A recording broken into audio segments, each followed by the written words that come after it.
Let's keep it simple. Tesla is one of the most difficult companies to own.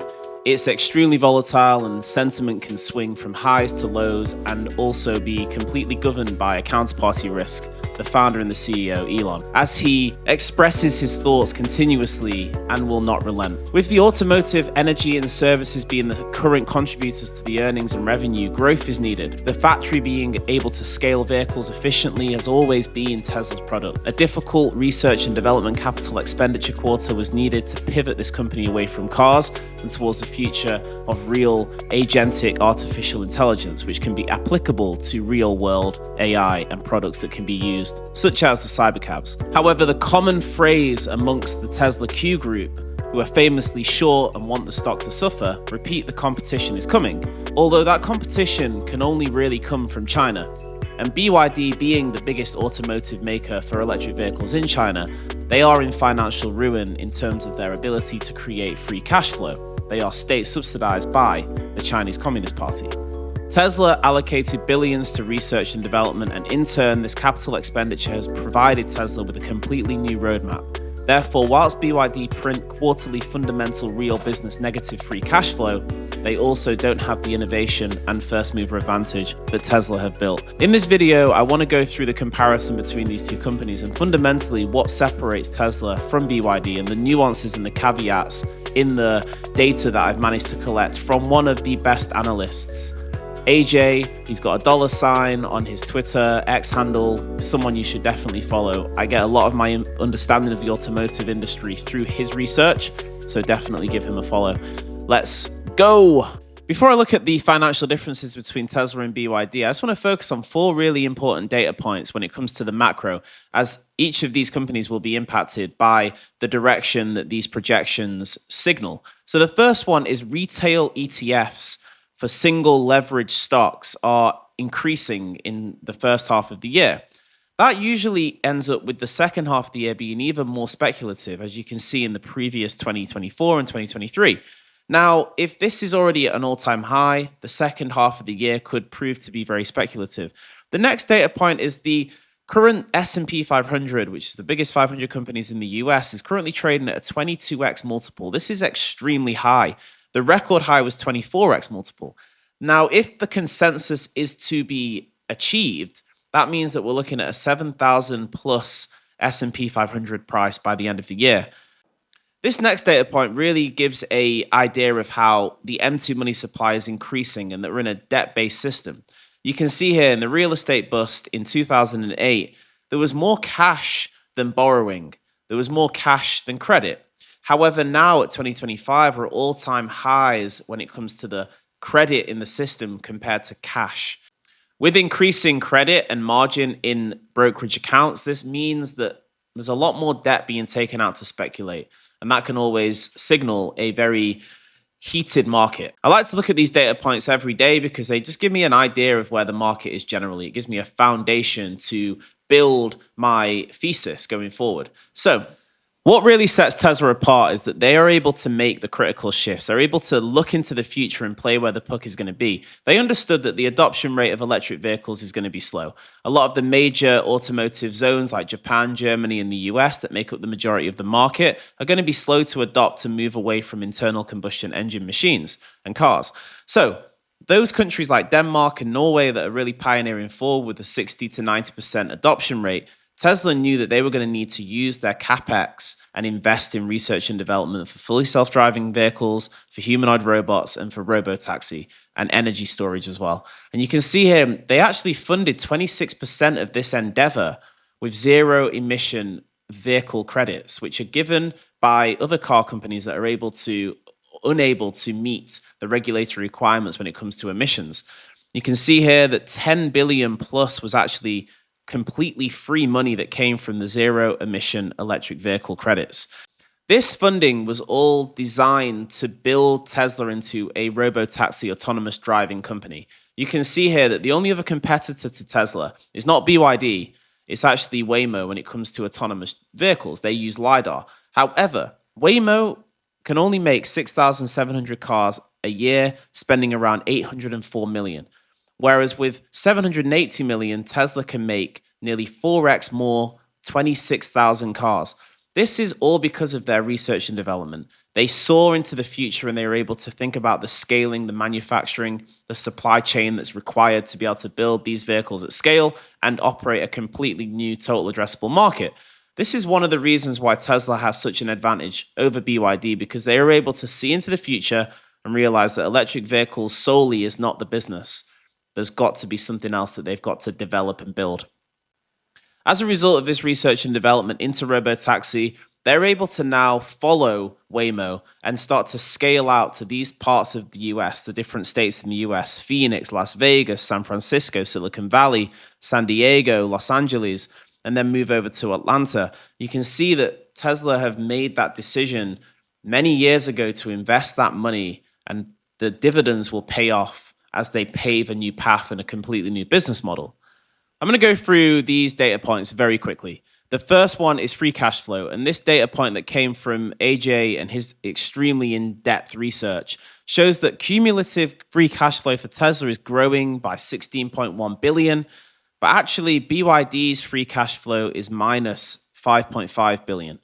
This is an indicator and a signal to sustainability. And it shows that Tesla have a sustainable free cash flow, whereas BYD are still in the negative. Next is the market share and the revenue based on the market share and also the specific vehicles required to actually generate revenue. In this chart, you can see that China's battery electric vehicle revenue by manufacturer is all BYD. Tesla is trending down to sideways, but there's so much more to this story. The next layer of this story is that actually the manufacturing share, the share of manufacturing within China is growing for BYD and actually going down for Tesla in comparison to BYD. But there's still more to this story. BYD, to continue to monopolize and grow this market share, they have to make over 30 different models, different types of vehicles, different styles, different tiers, whereas Tesla only sell the Model Y and the Model 3. So that is something that I think is a massive signal, that Tesla are able to generate free cash flow from only selling 2 different models, whereas BYD, to continue to grow, they have to make over 30 different types of models. So important to understand. And then this is the final point that really hits home for me.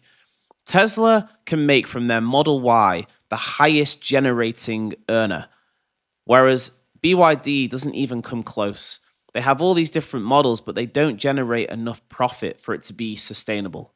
Now, let's go into the hidden problem with BYD. And again, AJ managed to uncover this, but I really thought about it long and hard to really build and develop a stronger foundation for my thesis of why I believe in Tesla, not just as an electric vehicle company, but the foundation of their business is to scale and manufacture better than anyone else. And so looking at these particular charts, you can see here that the income statement from BYD is made up of other and then the government subsidies. And the government subsidies is what I really want to focus on. You can see how that government subsidy is continuing to grow. And that is what's supporting BYD's ability to actually generate income. When you break down the financials even further, you've got the investment income, you've got the impairments, you've got finance, but then you've got, again, that other income is the majority of what they're making in each quarter. And it's continuing to grow. Every single quarter, it's getting higher. Now, there's another aspect to this, that BYD can take up to 100 to 200 days to pay back their suppliers.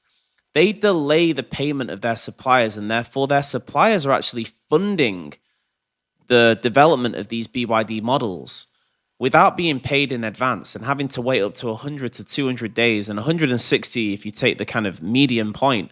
And that supplier delay is actually leading to this next chart, which shows a negative cash flow of 5.5 billion. Because when you actually take off what they need to pay back, because they take so long to pay back their suppliers, and then you take the government subsidies, you're actually left with a negative free cash flow of minus 5.5 billion. So a combination of the state-funded capitalism that comes from the CCP to really support and sustain BYD's company, with also their delay paying back suppliers, of nearly 200 days shows that they're actually not a very sustainable company when it comes to electric vehicles, but they're being given support, subsidies, and they're also not having to pay back their suppliers the same way that Tesla does, which is within 60 days. I want to finish this video with, could it be relevant? The first thing I'm going to say is that the dollar is decreasing in value every single day. And so whatever you choose to invest in, it just needs to be something that you believe in and is hard and has growth and has potential revenue streams in the future, because the dollar continues to get weaker. In 1930, it was $1 for $1, and now it's got a purchasing power of 5 cents. Tesla have a business that has so much growth potential. There's going to be difficult periods with Elon being the founder that he is. He is someone who expresses his thoughts, seeks out the truth, and will stop at nothing to try and optimize for humanity. Therefore, even though the companies that he is building, scaling humanoid robots most likely into the back end of 2026, 2027, scaling robotaxi, scaling energy, these are the companies that are going to really achieve real growth for Tesla in the future. BYD are still going to be state funded, and they're still going to be delaying their payables for suppliers. There are other companies that are building robots, but are they able to scale? Is the only question that I'd ask. And when you have robots working together, there's going to be so many different companies, Anthropic, Figure AI, and then Optimus for Tesla. You're going to have this cooperation that could lead to even more optimization, efficiency, and just scalability. Tesla have reported in their last quarterly earnings call that they are developing this robot. They are going to go for Gen 3. They've currently got a Gen 2, but they're developing the actuators. They're developing the dexterity and the movement and the ability for it to hold more, to carry more payload, to make it more useful, especially inside their factories. And this meme made me laugh. Mum, how did we get so poor? Daddy thought LiDAR is the future. LiDAR is the light detection and radar system that's the sensor suite that's very expensive that you'll see on the outside of Waymo cars. And believing that that is the future, a very difficult to scale business plan that costs over $180,000 per car compared to Tesla's $30,000 per car, which they can then make a profit on as well. It's the difference between being able to see those very important sustainability components to why Tesla is a company that could potentially grow into the future. So I hope you got some value from this video. If you did, like, subscribe, and see you in the next one. Thank you very much.